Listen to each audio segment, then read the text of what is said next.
Tai kolegos iš parodos į parodą kartu visą laiką nuomojamės ir patiems pigiau ir kažką, kas įdomu, mes jiems duodame, jie pas save parduoda šalyje, kas mums įdomu, jie mums duoda.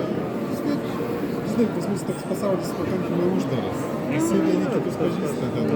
Visi gandus, jau vakar daug gandus žinom apie vienus aukcionus, apie kitus, kas užsidaro, kas vos nemiršta, žinai, savininkas.